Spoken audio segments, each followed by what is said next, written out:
Good morning, Yankees universe. Welcome back to another episode of the Yankees Morning Brew on this Tuesday, July 2nd. Like always, I'm your guy, Hector, joined by my co-host, my friend Grace Monroe. All you Yankee fans, wake up and get some coffee. Grace, how you feeling?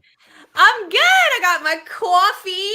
Y'all, I tried. Y'all, if you weren't here the one time I tried to do a Bronx accent, I tried real hard, y'all. And guess what? Somebody goes, now I can't remember who it was, but they were like, that's more like Staten Island. No, it wasn't Long Island. It was Long Island. That's more like Long Island. New York adjacent. It's New York adjacent. And I saw one. And folks in the chat, I know you guys are seeing there's a box in the middle that's open right now, right? And I wanted to give this person a warm welcome to the show. He's a friend of the channel, friend of the show, friend of mine's. Honestly, I've met few people in life that I say so much besides the Yankees. So when it comes to other stuff like Power Rangers and Pokemon and just pop culture references, me and this guy, we click like this. And I want to bring up my guy, Mr. Joe from the shift. Big time, Joe. How you doing? How are you this morning, Hector? How are you, Grace? How are you? Guys, listen, I'm going to be joining them basically every Tuesday, right? Yeah. Basically every Tuesday. So let's rock and roll. Let's have a lot of fun. And I'm ready. Yes. Hector. Yes, Thank you for having me, brother. Thank you for having me, Grace. Of course. It means a lot. I appreciate we love you. Over here, Joe. Grace. Go ahead, Grace. We love you over here, Joe. I'm so excited to have you on. I think you're so knowledgeable. I love your energy. I think that you bring so much to the show, charisma-wise and everything else, and I think it's going to be a perfect pairing. I'm really excited. Oh, yeah, I'm pumped. Yes, I'm excited. yes. And just to let Eddie know, TC ain't go nowhere really.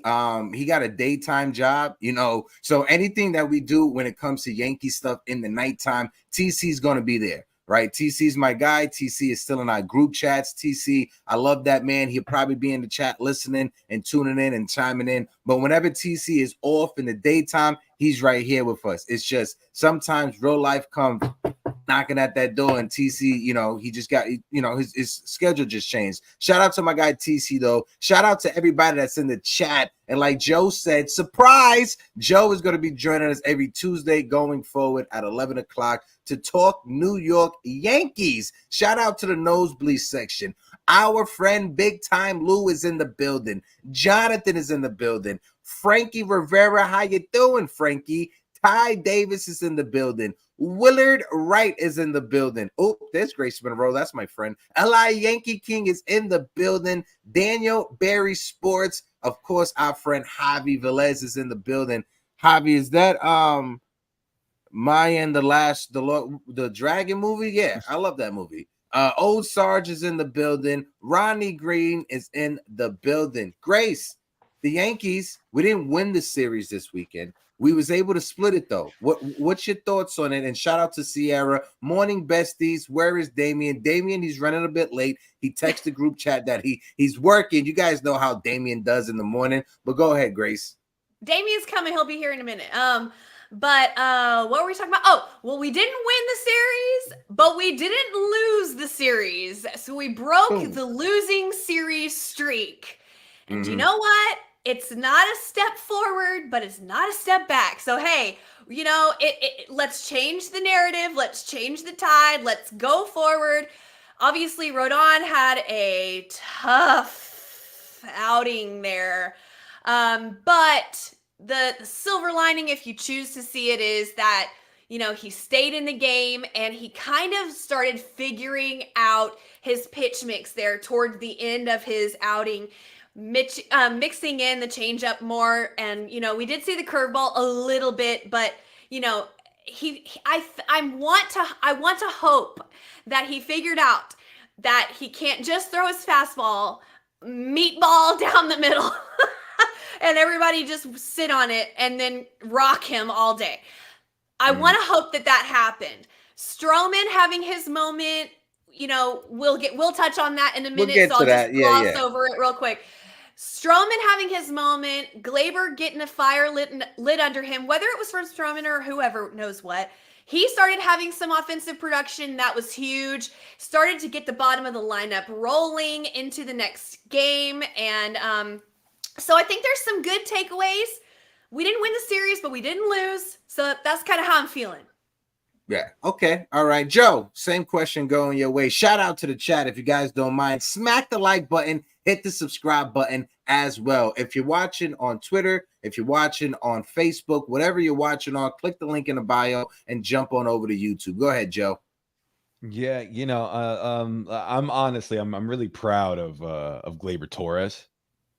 Went benched for a couple of games, comes back, goes 6 for 13.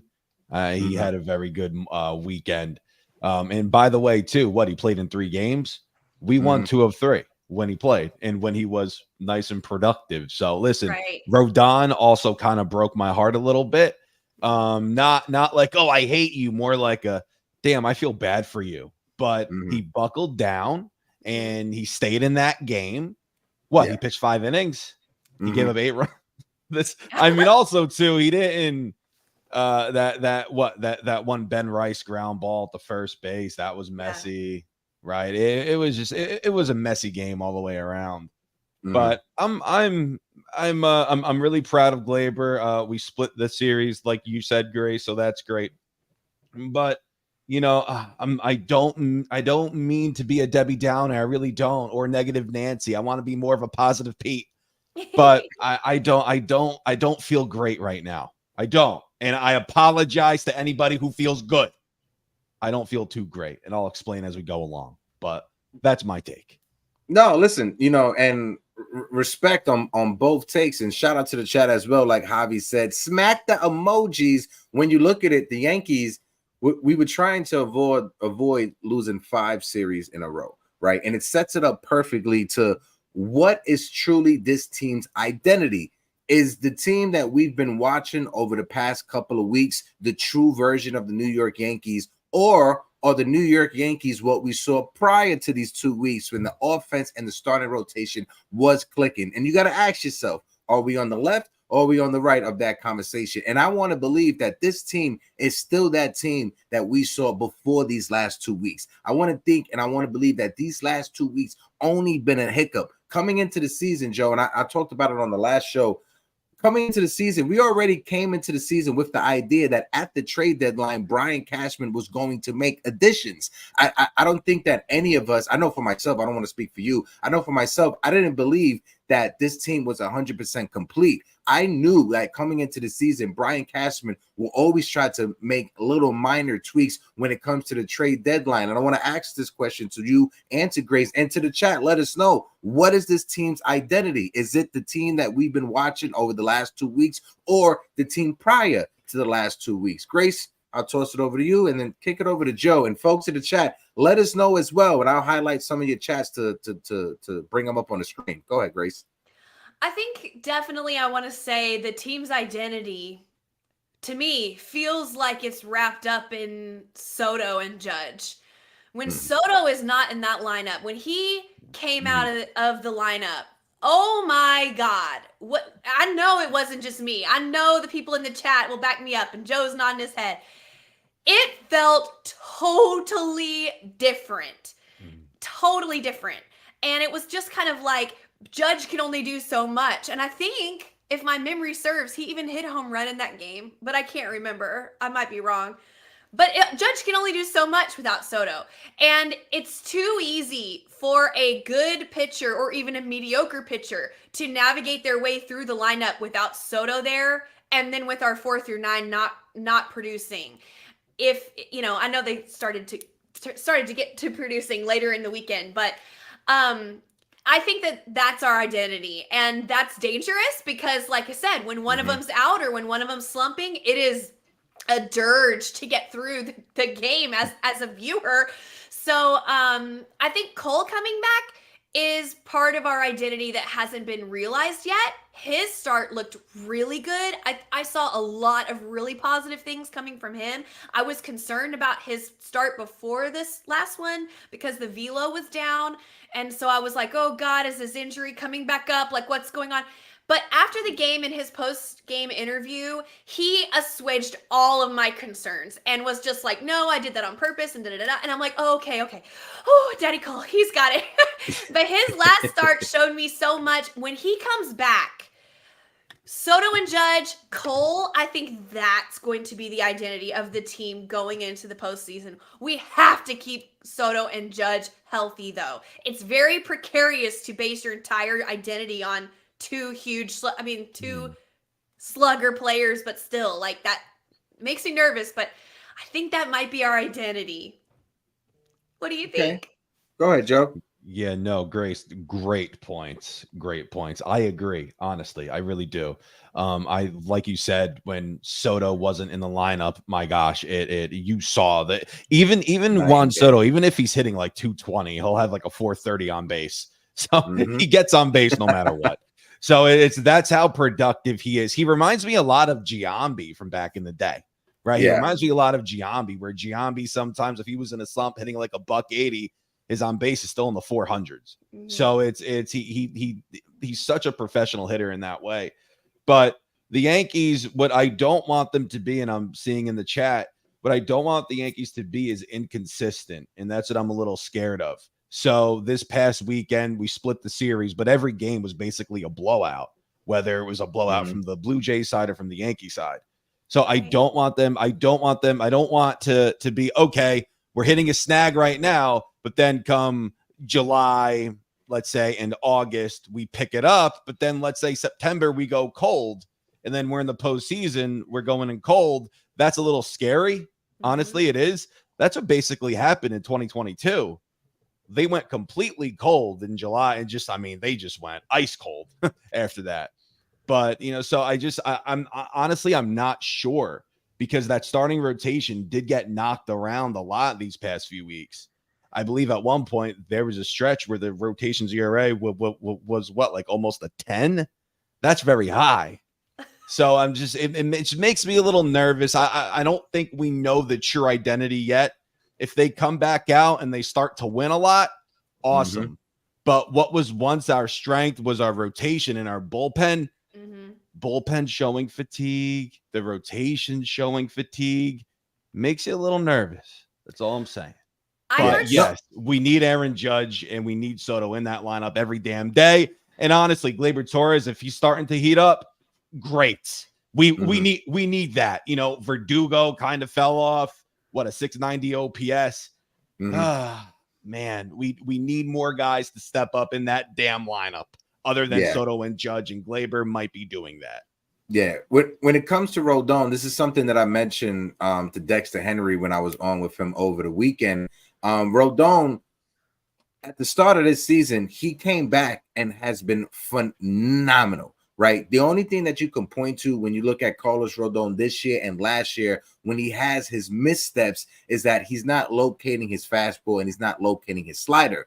And that was something that was the issue last year. And the only thing that I can point to from last year and could correlate that to is his lower back barking him. Last year, his back was bothering him the entire season. So that leads me to believe that during the starts where he's getting destroyed and he doesn't look like the pitcher that's been phenomenal, his back must be barking him. And like you said, Joe, even though he went 5 innings, he did give up 8 runs, but he still went out there and still pitched 5 innings. Yeah. And it's going to come down to the Yankees, to that coaching staff, to Brian Cashman, and to that medical staff to ask Carlos Rodon, are you 100% healthy? Because if he's not healthy, I know he wants to go out there and I know he wants to earn the respect from the fans and earn the respect from his teammates. But my man, you're hurting your team more than you think that you're helping them. Even if you go out there to help the bullpen with 5 innings, you're still giving up 8 runs. Yeah. Go ahead, Grace or Joe, or shout out to the chat also. Go ahead, Gracie. That's kind of what I was trying to say last week when we were talking about him showing so much emotion after he left his start when he cried in the dugout. My point was not that I was concerned about him crying, but I'm concerned that this man felt so helpless that he was moved to tears. What is going on? It's like what you're insinuating, Hector. Is there an injury that we don't know about? Is he dealing with something that we don't know about? Because that is what would lead a man like Carlos Rodon, who we know as a dog, to weep. That is what would lead him to weep. The feeling of, I can't do any better. I can't pitch any better. I'm hurting. I can't do anything else. That's my fastball. I can't make an adjustment. I'm going to cry. It's the helplessness of it that was concerning to me, not the tears. You see what I mean? That's exactly what I was getting at. And then his start after that, I thought, okay, you know, he's going to come out. He's going to be feeling better. No, he got rocked. He was throwing batting practice to a struggling Toronto Blue Jays team. It was horrible. Now, he stayed out there, and that showed gut and that showed heart, and I appreciate that. But like I said, I feel like he started to figure out some stuff. I think some things started to click for him there toward the end, but we won't know until he makes his next start, truly.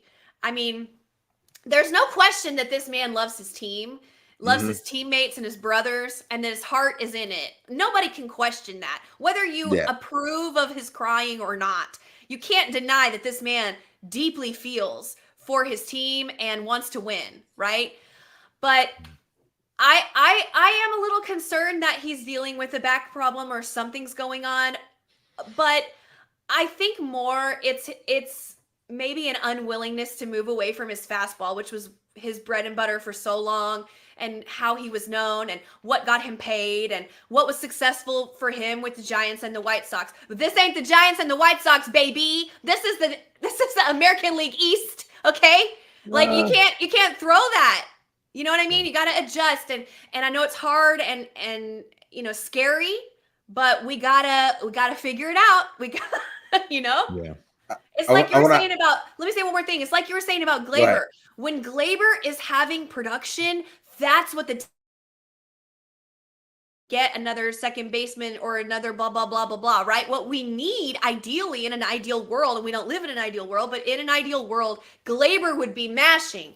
In an ideal world, Carlos Rodon will figure this out. We don't need to go get another pitcher. We need Rodon to figure it out. Yeah, no, definitely. I'll throw it over to Joe real quick. I want to highlight some of the chats, and Damien just jumped backstage, so I'm going to bring up Damien to join us right now. But shout out to my guy Ra in the building. Ra, how you doing? Of course, we have Double A in the building. Our guy Double A. My friend Jacob Petruzzi is in the building. Jacob, how you doing? Uncle Chop Low is in the building. Who else is here? Big time Jerry Cadell is in the building. Of course. My guy Jerry is here. Steve Schumann is in the building. Uncle Steve Schumann, how you doing? I met Steve at the last NYYU event, and I've been joking around. I had an awesome time meeting Steve. I called Steve my YouTube father. So shout out to Steve. Love meeting you in person, Steve. Hopefully I can see you at another Yankee event, whether that's NYYU or whether that's just at Yankee Stadium. Shout out to you, Steve. Of course, Razil the Great is in the building. Let me bring up Damien to join us. Go ahead, Joe. Oh, let me fix this up. Wow, the buttons are messed up. Dame, how you doing? Good morning, everybody. Joe, what's up, man? Hector, Grace. Good morning, everybody. What's going on? Good, bro. Good. Morning, Damien. It's great to see your smiling face. Thank you. Yeah, we got some things to talk about. So we're talking about Rodon right now. We're talking about Rodon. Let's get your take on Rodon, his last start, and then kick it over to Joe to get his take. Go ahead. I just think with Rodon, he's become very predictable, right? He went back to fastball slider. Guys are just sitting on the fastball and they're killing it. You know, when these guys are, and we're talking about the Brazil, we're talking about the Blue Jays, right? Fastball hitting team. Vlad Guerrero, so on and so forth. These guys demolished the fastball. Baltimore, fastball hitting team. Atlanta, fastball hitting team. These guys just sat on the fastball because they knew they can spit on the slider. And I don't know what happened with Rodon. I don't know why Wells didn't push it. I'm not sure why Blake hasn't pushed it. But when he mixed his changeup, which he has a pretty good changeup when you're coming off a 97, 98.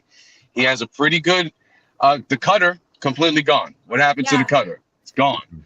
So when you become as predictable as Rodon, I don't care if you're throwing 100 miles an hour. They're gonna smash you because they're just sitting on it. You know, these are major league players, and the one thing when you're in the major leagues, you have to know how to hit the fastball. If you can't hit a fastball, you're not a major league player.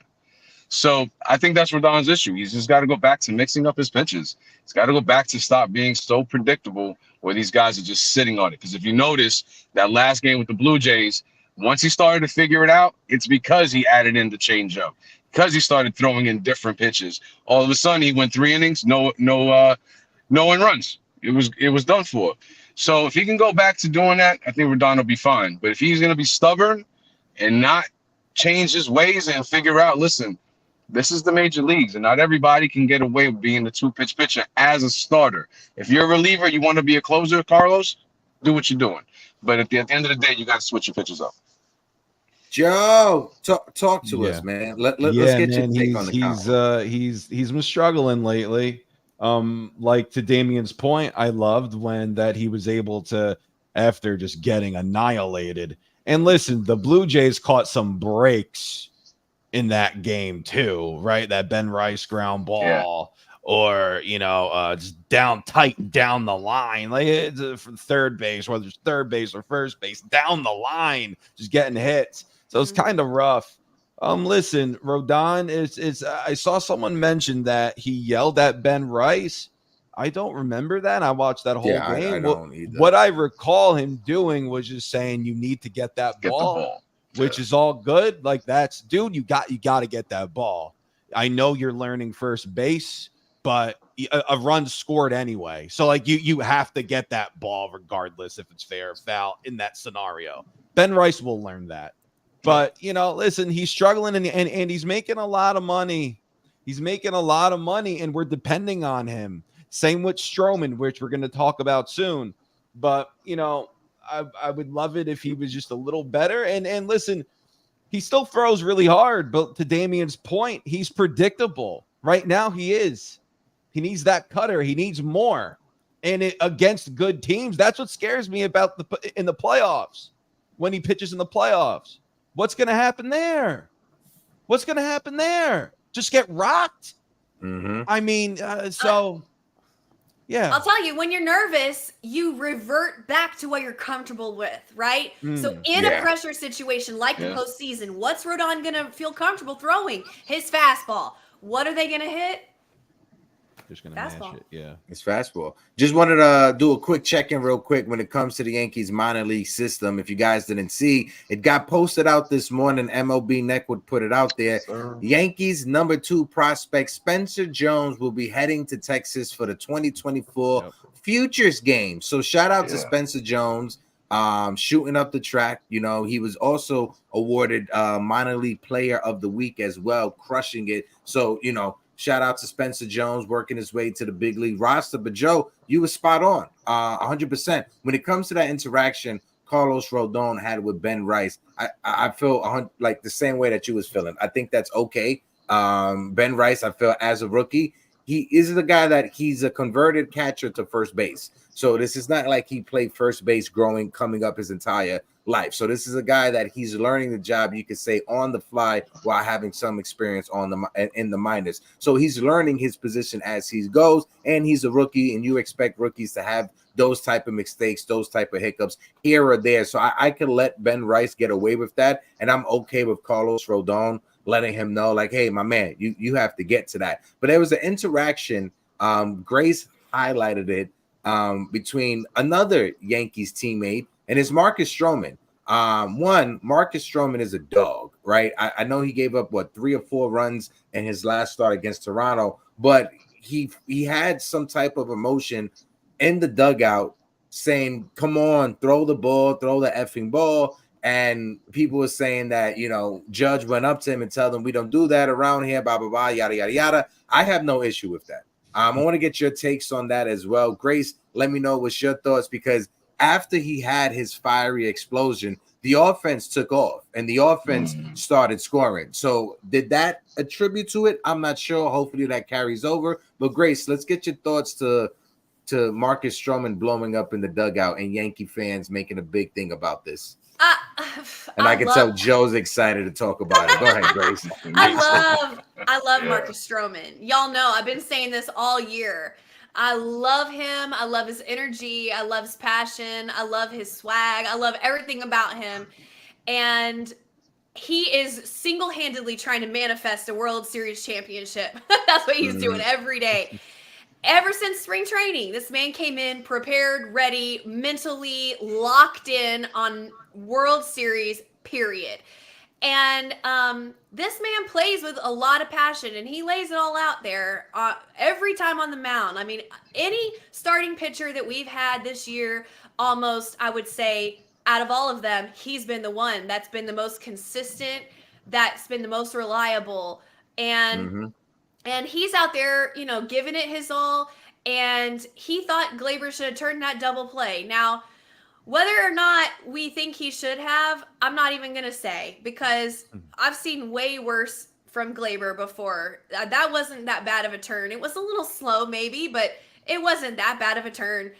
But Marcus, it's a body of work that he's had Glaber behind him this whole time, that it was just the straw that broke the camel's back, in my opinion. And he went off. Now, I have no problem with him going off on the mound and being passionate and being in it and whatever. And I'm not going to say it was over the line, because I don't believe it was. I believe it was warranted, and I'm glad he did it. I'm glad he did it. Quote me. Same. But all of the going back and forth in the dugout, pacing and screaming, I think that's what made Judge go up and say, yo, like, okay, enough's enough. Like, you made your point. You didn't have to, like, go on and on and on. If he hadn't done that in the dugout, I can't say, but I don't think Judge would have gone over there and given him a talking to. It was the going back and forth that I think was over the line for the captain, not for me, for the captain. But he made it right. He was the first one up there to congratulate Glaber when he hit his home run. And he said afterward in his post-game interview that he talked to Glaber and everything is cool. And we all know Glaber is a sweetie poo. So I'm sure he was like, hey, man, it's okay, you know, and I'm sure that it's all good between them. But we needed that. He needed that. Sometimes you need to be shaken, you know, and Aaron Boone is clearly not the one to do that. You know, we don't know what goes on behind closed doors, but that was a shakeup from his teammate who he knows loves him and cares, but sometimes you need that. And then what happened after that? Glaber turned a corner. He's hitting to all fields, which is when you know Glaber's locked in. When he's not trying to pull the ball every freaking time he's at the freaking plate. When he's willing to go oppo and settle for a single or work it out to a double, like, that's when Glaber's locked in, and that's what we started seeing. Now, his base running still sucks, but let me not go on about that today. Let's just pick one thing. Okay, Joe, what's up? Hold on. Sierra pointed it out. Sierra said the difference between Stroh and Rodon is Stroman came out of the dugout for Glaber, plus Glaber is a vet where Rice is a rookie. Go ahead, Joe. So listen, it wasn't, Grace, to your point, it was the straw that broke the camel's back, right? It wasn't just that play that was made by that Glaber made. It was a culmination of different things that team has been going through these past few weeks. And excuse my French, but Stroman is just like, son of a bitch, man. Yeah. We need to catch a break somewhere. We have Aaron Judge having a fantastic season. We have kind of 1 year of Juan Soto. I'm not saying he's thinking all that, but you are one of the best teams in baseball. Now you're kind of playing like you're one of the worst at that during that stretch, and how awful you looked in those games. So Stroman is just like, come on. And well, like you said, Grace, Boone's not going to do that. You had those late 90s Yankees, even 2000s Yankees. Who did you have in the clubhouse? You had Posada, fiery. Right. Jeter wanted to win. Maybe he didn't show that rah-rah fire, but he was like focused, and that sumbitch wanted to win. This I'm not saying, it's a different attitude. And so these players are seeing that. And Stroman's like, guys, when's enough? Come on, let's freaking go. Maybe he could have handled it in a different way. Maybe you take Glaber into the clubhouse and handle it a different way. but it's just enough's enough. And that's where I think where Stroman was incredibly frustrated. So I don't blame him for doing any of that. This team needs a little bit of fire. They need it, especially when you're trying to make a postseason run this year. You need that fire. I'm all for it. I'm all for it. No, 100%. You know, it's music to my ears whenever I get Joe cursing about the New York Yankees. It's it's poetic when Joseph starts going off about the Yankees. Go ahead, Dane. Man, listen, I had no issues with it. I loved it. You know, we come from a Hispanic heritage, right? Hispanic background. So there's a thing called the chancleta, right? So it's called, says it all the time, bro. Exactly, right? So Gleyber hasn't had a chancleta all season, okay? Carlos Mendoza was the chancleta, all right? Facts. So Gleyber needed a chancleta, a.k.a. Marcus Stroman, to do what he did. And meanwhile, what happened? Gleyber next game became All-Star Gleyber again, right? Locked in. So I had no issues with it at all. You know, it gets to a point when you get so many players who are on these downward spirals that just need a swift kick in the ass, right? So at the end of the day, no issues at all with Marcus Stroman doing what he did. No issues with the dugout. Honestly, I really didn't have, you know, did Judge need to do that? Probably not, because I honestly didn't even see an issue with that either, because it was about time that somebody did something to that level, because the manager's not going to do it. We've been asking for this fire out of Boone for how long? He clearly doesn't do it in the dugout either. I think Boone was more forced to bench Gleyber than he wanted to bench Gleyber, right? So no issues at all. Marcus, keep doing your thing. I love the fire, and I wish there was more of it sometimes. I think it was a good cop. Let me say one thing, Heck. I think it was a good cop, bad cop routine, right? And Gleyber was the man who was being interrogated. So Absolutely. you had the bad cop, Marcus Stroman, and I'm not saying he's bad. I love him, but you had the bad cop and you had the good cop, Aaron Judge. So the fact that Aaron went to Marcus and said, "Yo, we don't do that here," that's part of the routine. That's part of the routine. Gleyber saw that. Gleyber saw, okay, Stroman wants me to be better, but he's being really hard on me, but Judge has my back. And then what happened after he hit that home run? Who did he walk up to in the dugout and look up at him like, I did it, Daddy. That was, Gleyber looked at Judge like that because Judge had his back.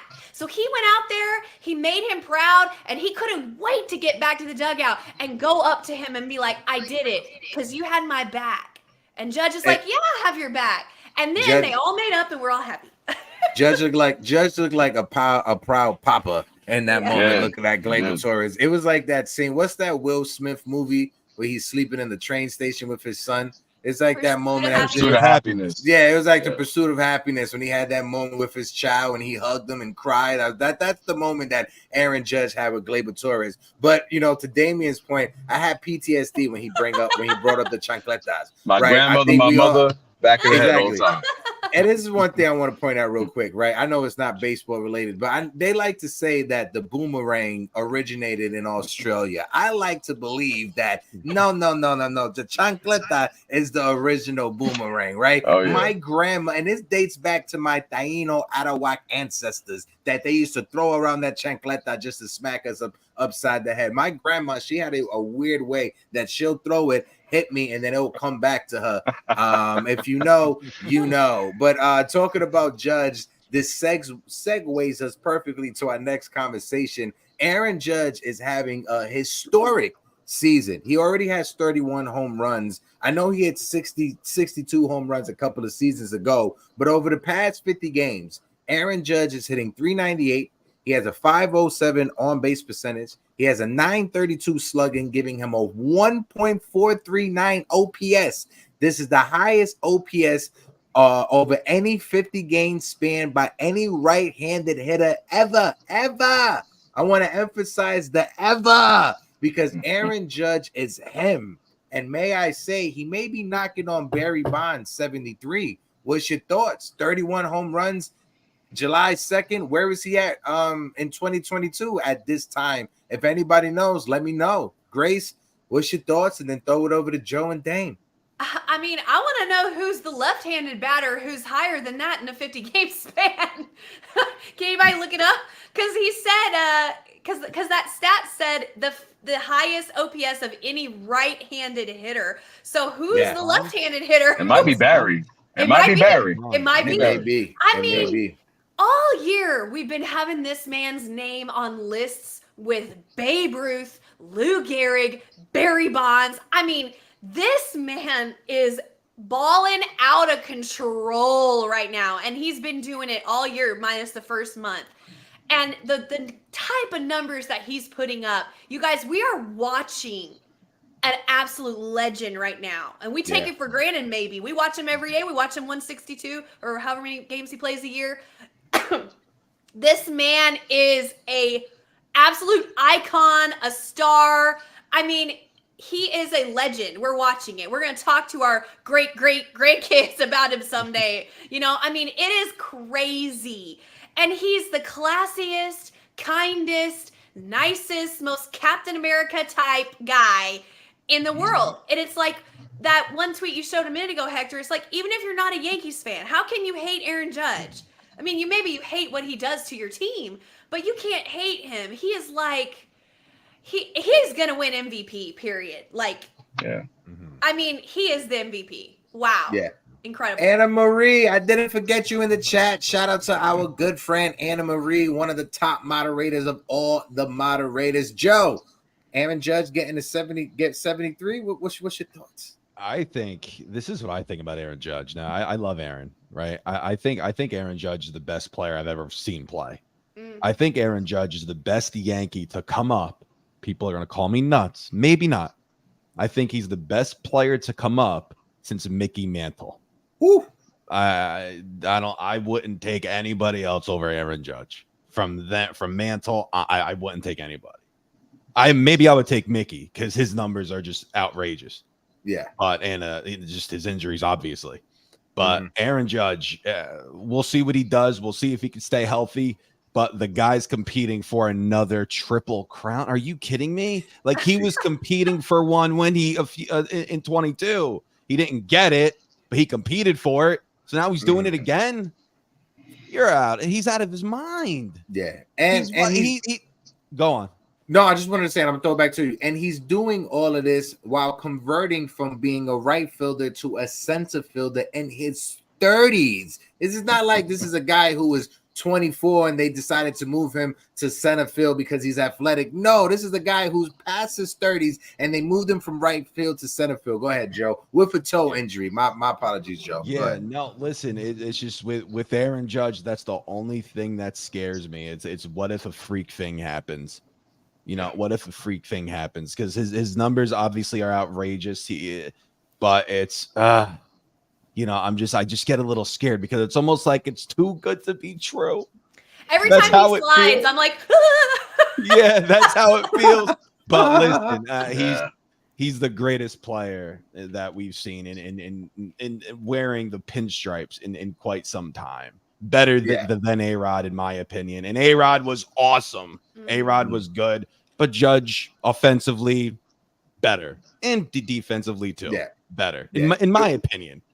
We're definitely going to need to see Aaron Judge perform in the postseason because I think that's the one thing he needs to check off the box. Because when it comes to the regular season, I agree with you. In the regular season, when you look at Aaron Judge's stats over 162 games, he hit 62 home runs a couple of seasons ago. He's on verge to pass that this season. When you look at his numbers, I bring it back on the screen right now. Hold on, give me 1 second.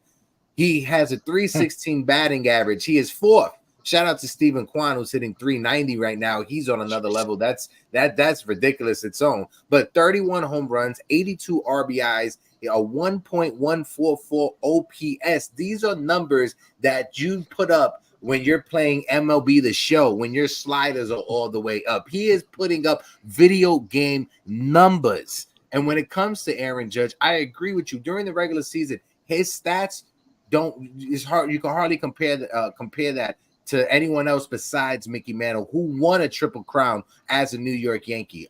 Dame, I'll toss it over to you. Shout out to the chat as well. You guys are amazing. I appreciate you guys. Smack the like button and hit that subscribe button. We are on 30 likes right now. Smack it up. Let's try to get to 60 likes. We got over 151 people rocking out with us. Dame, go ahead. In a day and age where you have 100-mile-an-hour tosses, slurves, curves, sweepers, sliders, so on and so forth, I'm sorry, this is the greatest offensive player we have ever laid our eyes on. Mickey Mantle, Ted Williams, all these guys, they never had to deal with the slurves, the curves, the 100-mile, 102, 103s. They never had to come close to any of that. So for that very fact, Aaron Judge is the greatest offensive player we've ever laid our eyes on. I mean, listen, Barry Bonds, we all know what he did, right? And unfortunately, that's tarnished what could have been, right? So, and otherwise, Barry, you would put him there, right? But the steroids puts him where obviously you can't give it to him. But Judge, my God, understand that, number one, up until this year, he didn't have a Juan Soto, right? He never really had protection. The year he hit 62, who was his protection? Giancarlo? Giancarlo wasn't even playing, and he still managed to hit 62. And so for him to do what he's done, he's the generational player. We all talk about Juan Soto, so on and so forth, right? Soto is a generational player, but so is Aaron Judge. So, and he'll never be duplicated. 6'7", 275 pounds, playing center field on top of it all. Let's be serious. Listen, Shohei Ohtani, you're great at what you do, but you're not Aaron Judge. He's the captain. He's the MVP. Should be coming up the 3-time MVP, but we'll leave it at that. He'll be 2-time MVP by the end of the season. He's about to hit 300 home runs. It's crazy. He's crushing the pace of anybody who's ever hit that many home runs. Who knows how many home runs this man's going to hit before his career is said and done, right?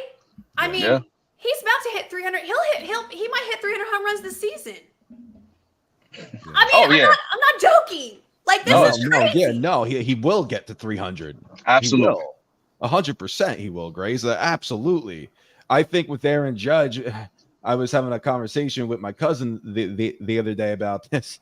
Aaron, it's like he has to stay healthy, but Aaron Judge, he could get to 600 home runs when it's all said and done if he stays healthy. And it's he's just outrageous. I just want to say one more thing. He's not going to be who he is for his whole career, right? The end of his contract is going to be that way. So Yankee fans, do yourselves a favor, cherish it, marinate in it. But when that tailspin comes and he starts to fall off, remember what you laid your eyes on and always respect it. Period. I hate to be that old person. I hate to be unk that likes to rub it in the faces of the young kids that are watching baseball right now. But when you look at it, if you're my age or around Grace or Damian or Joe's age, we can say that we were able to watch Derek Jeter, Mariano, Bernie Williams, Andy Pettit, and now we get to enjoy Aaron Judge. I didn't get to watch Don Mattingly in his prime. I know there's some folks. I know TC watched Don Mattingly. I know Big Time Jerry in the chat. He watched Mickey Mantle. Steve Schumann watched Mickey Mantle as well. But to say that we saw the core 5, I include Bernie Williams in the core 5, the core 5, and now Aaron Judge. Just know if you're a Yankee fan, you're blessed. Just understand that we may not have won every championship every year, but to see the players that we get to enjoy and get to watch on a day in and day night basis is special. And I know there's 170 people in the chat watching us, and you guys are all special. So all you special people, smack the like button, hit the subscribe button for the folks, for the y'alls, right, Grace? That's how it is. That's it. Smack the like button for the folks, y'all, right? That's how it is, Grace. Yeah, you're close. Okay, Grace, we're gonna have to work on that.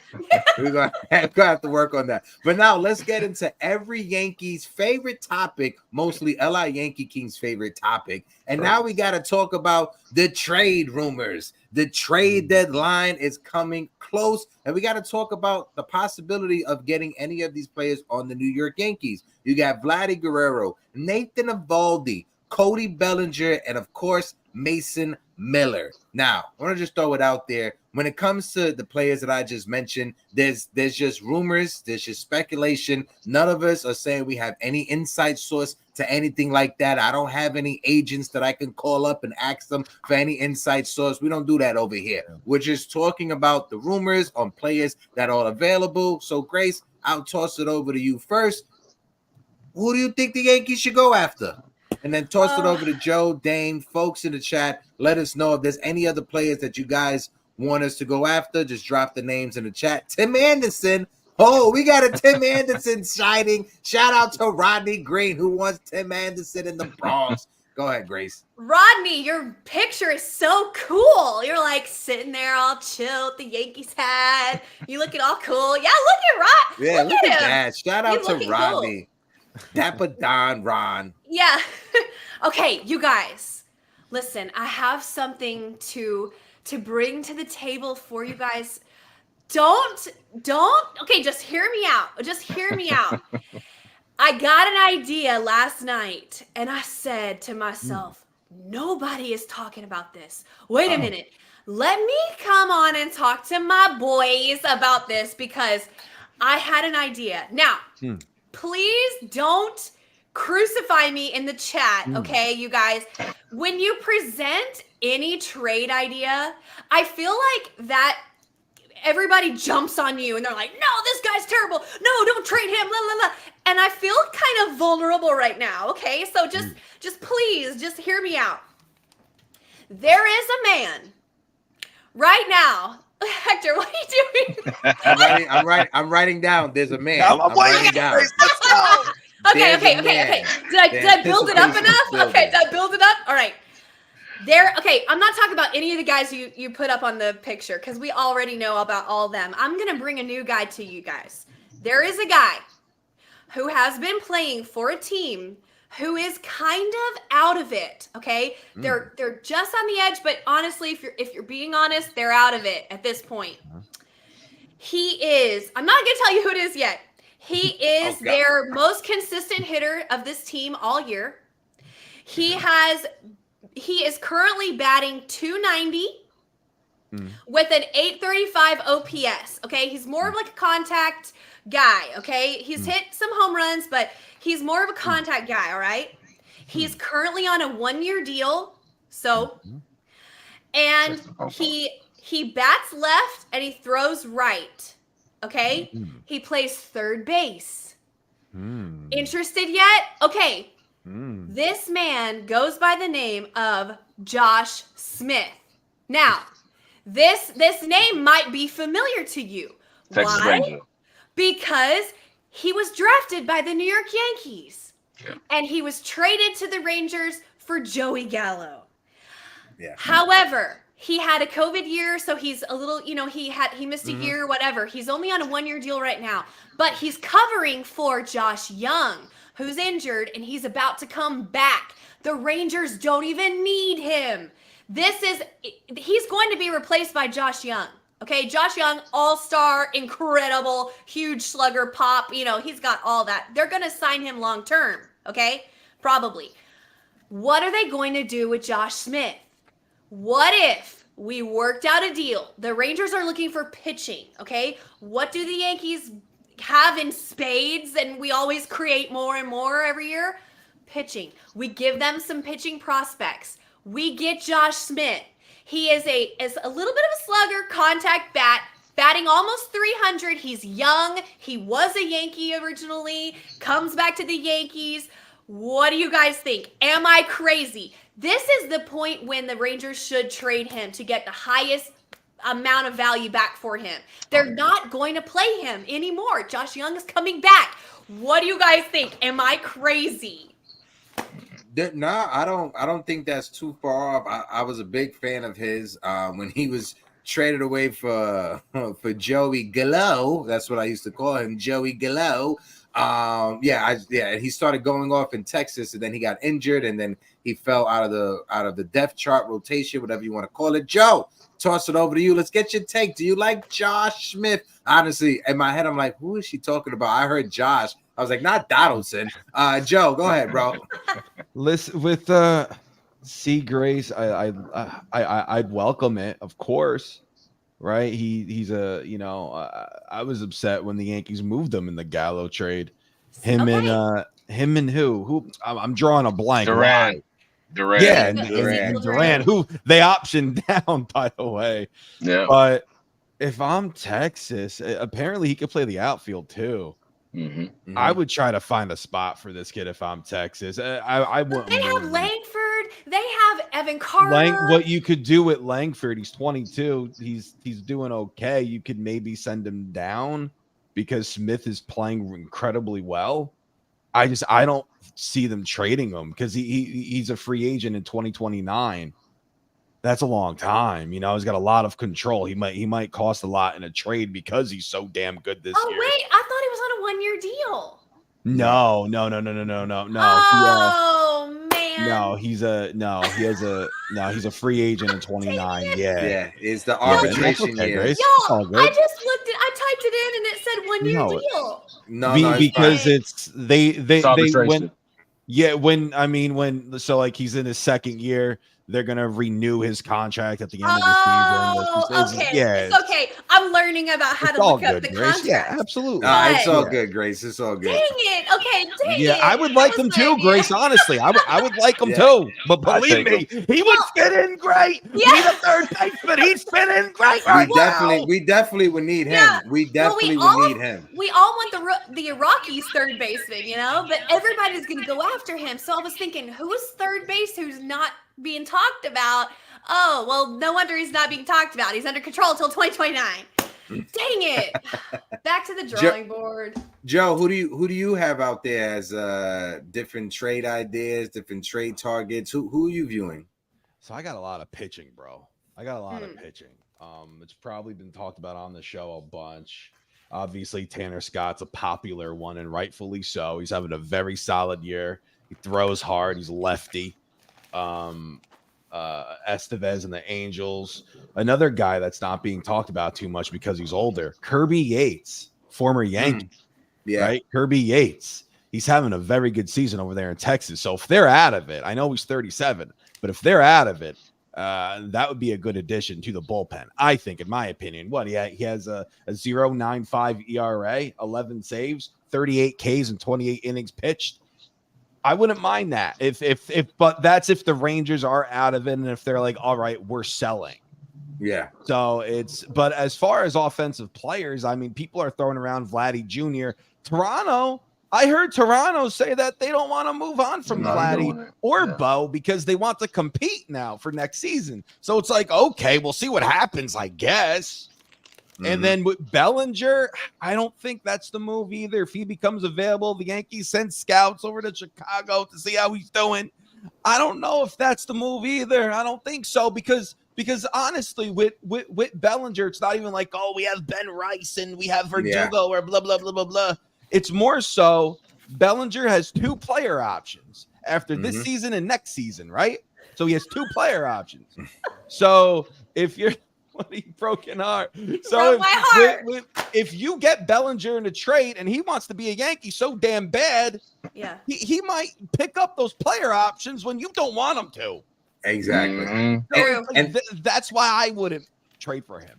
Yeah, and that's what I when it comes to the Yankees adding whoever they're going to add, it's definitely not going to be a player that their money is going to go past this season. Right. Yeah. I don't think the Yankees want to commit to any money past this season that's not already on the payroll without already signing or re-signing Juan Soto. As soon as Juan Soto is re-signed, that's when the Yankees will commit to more money going forward. Right. So you have to look out who's available, who's out there on 1-year deals. One player that I don't mind, I think he's going to be a free agent after this season. And you brought up Texas. Right, so let's get 2 of those guys, or maybe 3 of those guys. Let's get a Nathan Eovaldi, a David Robinson, and Yates. They're all on expiring contracts after this season. If Texas is out of it, Nathan Eovaldi is a pitcher that you could put behind Garrett Cole, who's had success in the postseason, who's pitched in the Bronx, and you could just move everybody down. You can move Carlos Rodon down a tick. You can move Marcus Stroman down a tick. You can move Luis Hill down a tick. You can move whoever else is left over down a tick. You could just keep Nestor Cortez, keep moving people down, right? When you look at it, if there's no big time difference maker when it comes to the bats, you have to show up your pitching. And a way that you could show up your pitching is getting a starting pitcher in Nathan Eovaldi and getting two bullpen arms and David Robinson, who has strikeout stuff, and Yates.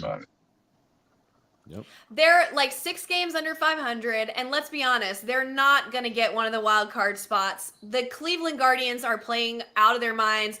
The Twins are up there behind them for the wild card. Maybe the Royals are playing really well too.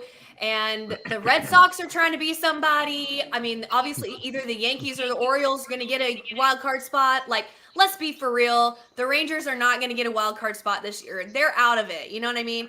Yeah. It's just up to how much they want to sell. But it would be stupid to hold on to 1-year contracts. I mean, they gotta build for the future, right? So I think that makes so much sense. You know, you guys know I've been asking for David Robertson for the last couple of weeks, and I would love to have him back in whatever capacity. I loved Nate Eovaldi too. He was their best. Him and Monty were their best pitchers last year in the World Series, but Eovaldi was their ace last year. So I mean, he's got postseason experience, recent postseason experience against the Orioles, which they swept, against the Rays, whom they swept. I mean, he has obviously the Red Sox experience too, so I would love that fit. He has been injured this year, so I don't know. I'm not too up on his injury situation, if it's a concern or whatnot. But yeah. Like, and I'll throw it over to Dame real quick to get his take. But Austin makes a great point. Elias Diaz from the Rockies, right? He's an offensive catcher, but at the same time, he could throw guys out from behind the plate. And when you look at different teams, the Marlins, they have 2 guys that we want to trade for: Tanner Scott, and Chaz Grissom. Jazz Chisholm. Those are two guys on one team. And then when you look at the Rockies, you got Elias Diaz and you got Ryan McMahon. So if the Yankees do have to give up more prospects than we would like to give up as Yankee fans, let it be to a team that we could get 2 players back in return and not 1 player back in return. Go ahead, Dame. Let's get your take on the conversation. I would love Nate Eovaldi. I mean, in the playoffs he's been locked down. There's nobody that's really performed like Nate has, and I think he's available because DeGrom is coming back. They're waiting on DeGrom. Scherzer's coming back. Now they are going to try to push and try to get a playoff spot with these two guys coming back, and DeGrom and Scherzer. And then obviously Eovaldi just came back and he's pitching really well. So are they willing to do it? I don't know. If they would, I'd take both Eovaldi and Robertson back. Absolutely. But the Yankees, they need a few players, right? I think they need quantity, right? So it's going to be tough for them. So Michael Kopech, I mean, obviously everybody wants Garrett Crochet. It's going to cost an arm and a leg to get Crochet. I think Michael Kopech coming out the pen, swing and miss stuff. Matt Blake would be great with him. A guy that for another team that's, kind of hanging in the weeds, but I don't really see them as the Arizona Diamondbacks, right? I look at somebody like Christian Walker. Love Christian Walker at first base. The glove is phenomenal. Power, be great at first base. If somehow they can mix that up, I would love to get a Christian Walker. Besides that, you got your normal people, Tanner Scott, Narni. You've got Rengifo over in Los Angeles, who's having a career year. So the names are there. Again, the problem is the playoff format. So many different teams that are going to be on the cusp that believe they're contenders. They're really pretenders, but they're going to go ahead and buy anyway. So, Bellinger don't want nothing to do with him, to be honest with you. No, thank you. I was never on the Bellinger train in the offseason. I'm still not on it. The guy is not having the same season that he did last year. That's for one. And I don't believe in Bellinger. I never have, and call me crazy, I never will. But if you're gonna go after a first baseman, Christian Walker for sure. But the Yankees they got work to do. They need at least 3 or 4 players. It's not gonna take one. It's gonna take a couple. There's 2 questions that I want to ask, and I'll toss it over to Joe and then Grayson and Damian, right? 2 questions I want to ask. First questions: do you guys think the Yankees are confident that they could retain Juan Soto during the offseason that's coming up? And if they are confident, do they unload their prospects, right? And a bonus question into there. What if the Yankees pick up Tim Anderson to move him to third base? Go ahead, Joe. I'll throw it over to you. Go ahead. No on Tim Anderson, so I'll just answer that one. And then as far as Juan Soto, are they confident? I sure as hell hope so. I hope they're confident. I want them back. And if they are confident, listen, Hector, it's I honestly feel like that's why Spencer Jones hasn't played a lick at first base yet this year down there in Somerset, is because God forbid if Juan Soto were to in fact leave, they have something to fall back on in this hot young left-handed hitting prospect in Spencer Jones. So, I hope they're confident. If they're not, I'm going to cry. And we'll see what happens come when the offseason comes. But as far as moving on from like guys like Spencer Jones, or no chance in hell I'm doing that. Absolutely not. Not even Arias. There's no shot. They spent way too much money on Arias, way too much money on Maeda as well. It's like we're not going to offload these guys because there's a lot of money is invested in them. So, but as far as like a Spencer Jones, it's unless we're getting back a stud with control. I made a joke with my cousin a while ago. I was like, listen, the only guy that I would kind of move Spencer Jones for is Manzardo on Cleveland. That's probably it because, first baseman, young ball player as well, high upside. But other than that, it's I'm not moving Spencer. No chance in hell. No chance. Yeah. And I saw all three in spring training: Spencer Jones, Roger Arias, Maeda as well. Spencer Jones, he has just an aura, a glow around him. Like when you're watching him, I'm not sure if it's the sunlight hitting him a certain way, but he has a certain glow and an aura around him. Roger Arias, we was watching him taking BP. Shout out to Brophy as well, John Brophy. He was literally right there with me and Celso watching Arias take BP, not BP, but more of an inter-squad game. He hit the ball into right center field. We were looking to see where it landed. It hit against the fence. By the time we looked back to the field, he was rounding second base, going to third. He is fast, and the same thing with Maeda. Maeda is fast, and his bat speed was something that a lot of the people were talking about. Watch his bat speed, and he definitely has good bat speed. Grace, I'll toss it over to you when it comes to the conversation. Go ahead. I agree with Joe. I want them to be confident because I want them to secretly have a gentleman's agreement with Juan Soto going on there behind the scenes, and I hope that it's just a matter of signing on that dotted line. But to play devil's advocate, I want to say that they were confident that they were going to sign Yamamoto, and they didn't. And they better learn something from that because Joe, I'm sorry, I don't mean to upset you, but I didn't think of that, Grace. I didn't think of that. Yeah, they said we were as confident as you could be. That's a quote. That's what they said. They thought they had Yamamoto and they didn't. So what are they going to learn from that? What are they going to do going forward? Stupidity is like repeating the same thing and expecting a different outcome. Like you can't do that. Like you got to plan prudently for your future until that name is literally signed on the dotted line, until Juan Soto signs his name as a New York Yankee for life or for a long time. You can't bank on that. So I don't see them banking on that. Hopefully they learn something. That's what I have to say about that. Just 1 second real quick. I just realized the time is 12:06. Joe, I know you had to get out of here at 12, and I know it's 6 minutes past 12. So I just want to give you a time so you can dip out. Last message for the people, and we got to let Joe go off. Joe, thank you so much for taking time, for joining us this morning, and signing up to join us every Tuesday for the conversation. Joe will be joining us for these convos, talking Yanks morning on the Yanks Morning Brew. Go ahead, Joe. Yeah, guys, thank you for having me on. It's going to be a fun, exciting, every Tuesday. I'm pumped. Grace, awesome convo. Grace and Damian, great points. But both of you are awesome. Hector, I love you, man. Love you too, and let's have some fun every Tuesday. So, Yes, sir. All right, guys, I'll see you later. Joe, appreciate you, Joe. brother. That's my Hector. guy, Joe, from the shift. Let me just move this. Yes. You have to teach me how to look up contracts so I don't embarrass myself in front of Joe I again. got you. I got you, Grace. I got you, Grace. Go ahead, Dame. Man, Spencer Jones, Juan Soto. Yeah, I mean, I hope the Yankees are confident, right? So I don't think they trade for him otherwise.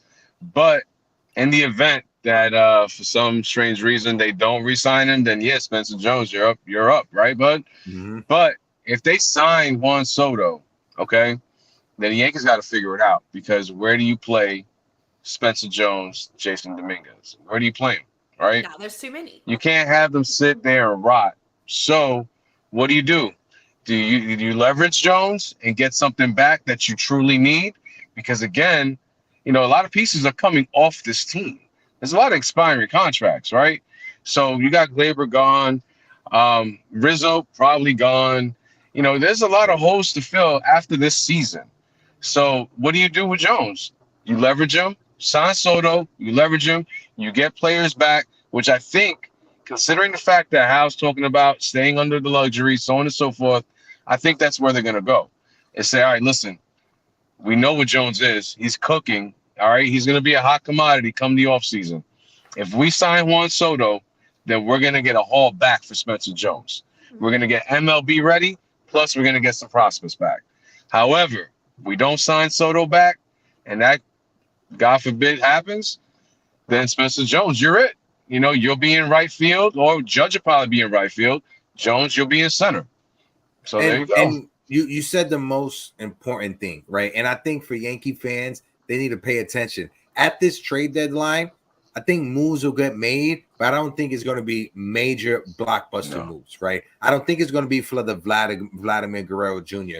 or the Cody Bellingers. Maybe a Ryan McMahon, depending on the asking price, because he's not a superstar or he's not a franchise player like those guys are. I wouldn't even call them franchise players, franchise players like Vladdy and Cody Bellinger are. Ryan McMahon, he's on an expiring contract, so he may not cost you as much. It just depends on what are the other teams that are in on the conversations, right? But I don't think top prospects will be traded at this trade deadline, because the Yankees want to make sure that Juan Soto is signed for the future if they decide to move off of any of those prospects. It doesn't benefit you right now to trade away your top prospects and then Juan Soto leaves you in the offseason, and whoever you traded them for are like older vets that are going to retire or that are going to retire in 2 or 3 seasons, are going to start declining after you trade for them. Right. So I don't think we'll see that. I think we'll see that next offseason or this offseason or next year's trade deadline. I think this trade deadline is going to be minor pieces, and I'm not sure if these minor pieces are going to be enough to take us over that hump. I'm just being honest. If we could get us a third baseman, if we could get us 2 extra bullpen arms, and I mean 2 extra bullpen arms, another a lefty coming out that pen and a righty coming out that pen. I want to highlight some of the chats real quick before we continue. Shout out to my guy Erdon Sicario in the building. Don, how you doing, my guy? Damn, son. Shout out to my guy El Bordy is in the building. Austin Cruz, he was the one who brought up the Elias Diaz one. Yeah. Shout out to my guy Austin Cruz as well. We got over 190 people in the building. If you guys can, smack the like button. If you're watching us on Facebook, click the link in the bio, jump on over to YouTube and smack that like button. We are at 38 likes right now. We got close to 70 people watching us on YouTube. Smack the like button. Let's run up the likes. Let's run up the streams to 70. Grace, I'm going to toss it over to you, because the New York Yankees, they start a series today against the Cincinnati Reds. I was 18 years old when I found out that Cincinnati was in Ohio. I felt so stupid when I realized that. But Cincinnati Reds are going to be in Yankee Stadium. I'll be there July 3rd for the fireworks night. But Grace, let's highlight, what are you looking forward to in this season, this series? Are you looking for Gleyber Torres to keep his hot streak going? What's your thoughts, Grace? You had to bring up Gleyber Torres right before you threw it to me. I'm sorry. Especially when base running's on my mind. Don't say Gleyber Torres. But how many bags do you think Ellie De La Cruz is gonna steal against the Yankees during this series? I was just thinking that, actually. Yeah, I think when he gets on first base, the Yankees, their PA announcer, they need to have that sound ready to go, and they're off, bang, with the gunshot. Yeah, Go yeah. ahead, Dave. Oh my God. I mean, I think that's what is the kind of talking point that's most sticking in my head right now, is that we're coming up against, you know, the new Ricky Henderson versus Trevi, who's been, you know, obviously a sieve when it comes to getting base runners. So I'm not looking forward to that matchup. Hopefully we can just keep him from getting on base with our pitching. But I'm that's what I'm most reticent to watch for this upcoming series. But we should win, right? But not if Ellie steals a million bases. I mean, I don't know. We should beat them though, right? I agree. Yeah, we should. So I don't know. I mean, maybe Glaber can get some pointers on when and when not to run by watching the Cincinnati Reds and the way they run bases. I don't know. Well, just hold on real quick, Damien. Hold down the conversation just because I just got a phone call from my lawyer. So you guys hold it down. I'll be right back in just 3 minutes. All right, okay, brother. The series, what we got? We got tonight. We got Ashcraft, aka Ashcraft, right? So, listen, we should be okay in the series. Cincinnati's supposed to be an upcoming team this season. They haven't lived up to expectations. They're coming into the Bronx. Ashcraft is not having a great season. He was supposed to be one of their up and coming pitchers as well. Had a great ERA last season. Now it's at over 5. We got the Yankees coming in hopefully a little high, a little bit more confident, coming off of the win in Toronto, which is big. And I'm looking for Gleyber to honestly continue to hit. I'm looking for him to continue to swing the bat well. He had a good series in Toronto. As much as we've been down on Gleyber, he did turn it around some. So I'm okay with that. And I'm looking for Judge to continue to do Judge things, continue to be the MVP, continue to take the bull by the horns. I'm looking for Rodon in the series to bounce back. And I hope that he's figured it out. And this will tell you, because this team is a free swinging team. And they, again, are a team that look for dead red, look for the heater. So Rodon, please, for the love of God, working your changeup, it's good. Working your cutter, it works. And then play off of that.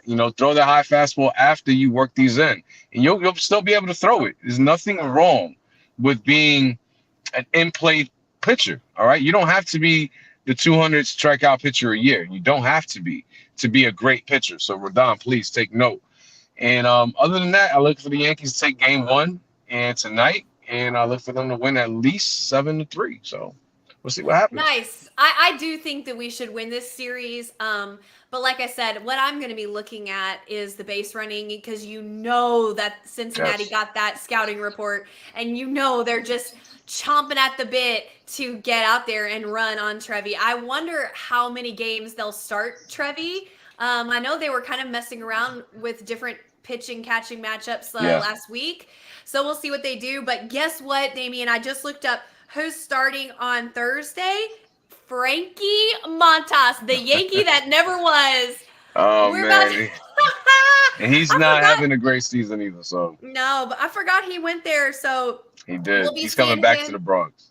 Yeah, we'll be seeing him versus Stroman. So that should be interesting. Something to watch for. Definitely. At least he'll feel like he never left, because the Boos will be there. So the Boos were there when he was there. The Bulls were there when he left. The Boos are going to be there when he comes back. So welcome home. I'm going to walk up to there and cover Cashman's eyes. Don't even look at him. Don't even look. Wouldn't it Don't even think about it. Don't even think about it, bro. Because not with that price tag, though. Not with that price tag. I mean, I don't know. I thought that. Oh yeah, they signed him for a lot. I forgot. Got $15 million. So yeah, that's crazy. Oh, that's the horror. Crazy. Yeah. Yeah, that's nuts. That's nuts. No. Yeah. Wells, what we're gonna see with Wells. Obviously Wells got more playing time. Got to pitch to Cole. So are the Yankees finally saying to themselves, all right, it's time to give Wells a little bit more of the leash here? Is it time? And I think the Yankees will know in this series where the Yankees are leaning towards. If you see Wells starting 2 to 3 games, then you know that process has begun, and you know Wells is going to start taking the reins of the catching core. And not for nothing, Wells is swinging a good bat lately. Hit a home run in the series, had a couple hits in the series in Toronto. So Wells is starting to heat up. He's starting to get comfortable. And again, working with Garrett Cole, he got his first taste of it because Garrett was giving him the business like he did Ben Rodvet. So I kind of felt bad. Yeah, I felt bad for Wells a little bit, but that comes along with the territory of pitching to Garrett Cole. So I couldn't believe that Trevi caught Stroman when Wells has been his guy. So now it all makes sense when you bring up that point. That makes a lot of sense. I wonder if Cashman is maybe shopping Trevino on the trade block. It's a possibility. Because who knows? And then they moved Rice over to catch late in that one game. He caught, was it half inning or did he do 2 innings? I can't remember. It was a half. I think it was a 4 inning. Yeah, and I'm like, dang, they are really moving stuff around. So that's a good point. I wonder what they're looking at there. But that's, I saw Cole and Wells and Cole were walking toward the dugout. And Wells is looking at Cole like, hey, we did it, Cole was like, Cole was all about that business, Cole was giving it to him. It reminded me of Ben Rohrbeck all over again. So hopefully, I'd love to see Wells kind of get the reins a little bit more. Defensively, he has a little bit of a better arm. His framing is not like Trevino's, but it's just about there. Yeah. And listen, if you're looking to move forward, you got to throw Wells to the fire. And you got to start working him with Cole. You got to start working him with these other pitchers that he doesn't normally work with. Yeah. And if they continue to do it, listen, I love Trevino. Listen, I love Trevi. I love what he's done for his pitchers, for the organization. But it's become a handicap. It's handicapping the team. And you can't have a handicap on a team, and you can't involve your feelings for a specific person, considering what we're doing right now, trying to achieve. So listen, I want to see Wells take the reins, and I'm looking forward to it. I want to see if he works with Garrett Cole the second time around. Would it make any difference that we would have potentially Rice and Wells if they did trade Trevi, that we would have 2 lefty catchers? Does that I think they bring up Augustine Ramirez at that point. Okay. Yeah. Okay. Yeah, it all depends on if Augustine Ramirez is ready to catch at the major league level. His bat is special. Shout out to my guy Dane Huber, who does an amazing job, him and Lowe's, when it comes to covering the Yankees prospects. They do an amazing job. Shout out to my guy Dane. Dane and Carlos are probably the best when it comes to covering the prospects. No doubt about it.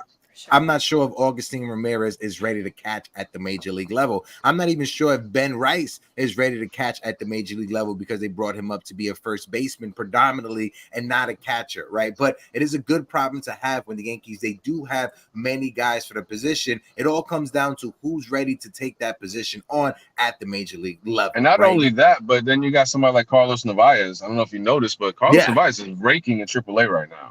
Not only is he a great defensive catcher, but I looked at his offensive numbers and I was a little taken back. I was like, well, he's having a good offensive season.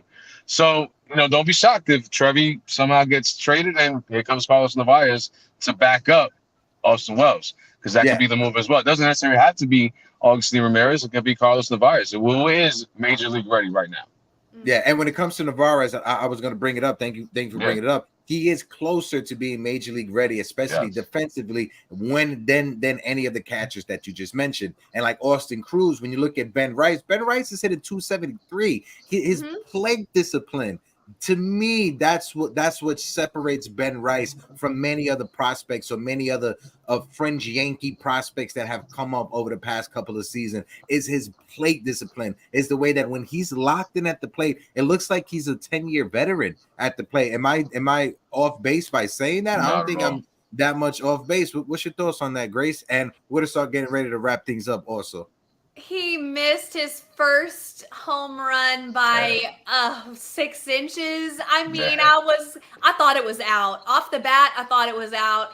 And I think everybody did, but then it was just a teeny bit short, but he still got a double out of it, I'm pretty sure. But he looks so good and he's looking better. That's to me the big key. Like, he already looked good, but every day he's looking better and better and better. And they started him against lefty pitching, which they said they weren't going to do. Now they're giving him a chance. And he's been hitting fine. Like, I love what I'm seeing from him. I think you're right. His plate discipline does not seem like a rookie. He's doing great. And I can't wait to see where he goes. I mean, when Anthony Rizzo comes back, they're going to have a problem. They're gonna have to make a choice, you know. Mm-hmm. Yeah. Go ahead, Dave. Ben Rice has been great, man. I don't see why they even stopped him from going against left-handed hit the pitching, because he fared well against Max Fried. He fared well against some of the top left-handed pitchers in the league. So I don't get that part. You know, the Yankees Boone always wants to finagle with things. You listen, JD Davis, what's he really going to give you? Not much. He had a hit finally in the series against Toronto, big hit. But what Ben Rice has produced, the kid's ready, man. The bat's ready, the eye's ready. He's major league ready. So, you know, other than the fact that he's learning a new position at first base, you know, when Rizzo comes back, you know, what do you do with Ben Rice if he's continuing this trajectory? I don't see how you take Ben Rice out, because prior to him coming in, Anthony Rizzo was having the worst season of his career, besides the fact of the concussion. So, and there's no more of the case of we're going to use the concussion as an excuse. And if that becomes an excuse, then listen, you shouldn't be on the team in the first place, or playing for the team. You know, being on the team, sure. Playing for the team, something totally different. So Ben Rice has earned it. Continue to do his thing, and I'm looking forward to seeing him tonight.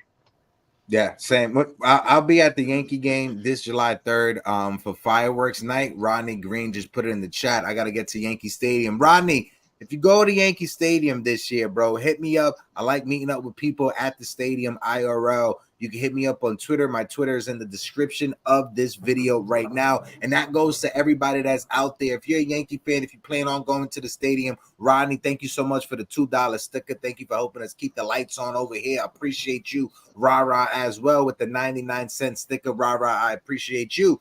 But yeah, if there's any Yankee fans out there that you guys are going to go to any games during the season, click my Twitter in the description. Link up with me, IRL, at the stadium. We can have a good time. I know Dame is coming up at the end of the month of July. Dame, you're coming up to the city. Am I right to say that? Yes, sir. Copy. So we're going to make sure we hit up a Yankee game as well. When I was in Florida, I just had so much going on. I wasn't able to link up with Damian. But when he comes up here, we're definitely going to link up. Grace will be at the NYYU event. I'm just waiting on Dane to send me the link to buy the tickets. Shout out to our guy, Dane Cuber. And to all you Yankee fans out there, I just want to say this. It's 162 games for a reason. You're going to have your highs. You're going to have your lows. This is a marathon. It's not a sprint. The Yankees aren't going to go 162 wins and 0 losses. Erica said it perfectly, and shout out to my friend Erica. They said it perfectly on the last show, right? In Major League Baseball, you win 60 games, you lose 60 games. It's the other 42 games that decide if you go to the postseason or not. Shout out to Erica for that dope line for saying that, because it's true.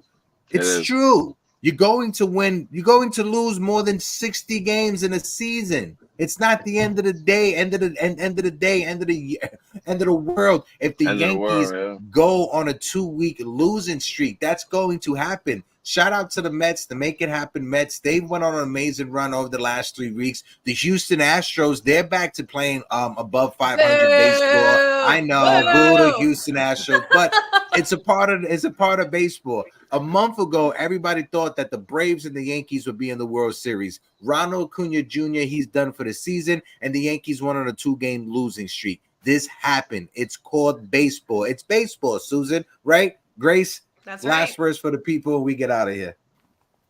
That's it. I totally agree. Excuse me. I totally agree. It's a long season. And at the end of the year, when we're lifting up the World Series championship trophy, we won't even remember these 2 weeks in June that were so bad for us. So who cares, right? Move on. Let's face the Reds. Sorry, you guys. You're good. Let's go beat the Reds. Let's head into the All-Star break. Get rejuvenated. Cole is on the way back. Let's make some moves. The second half of our season has a little bit easier of a schedule, so let's just coast on out. That's what I think. Austin, you got to get up to New York City, Austin. We got to catch a game. Dame, what's your last words for the people? June swoon is over, right? We in July now. So June is over. July's in. Yankees, the Reds are coming into town. Yankees should take the series. Chat, have a great day.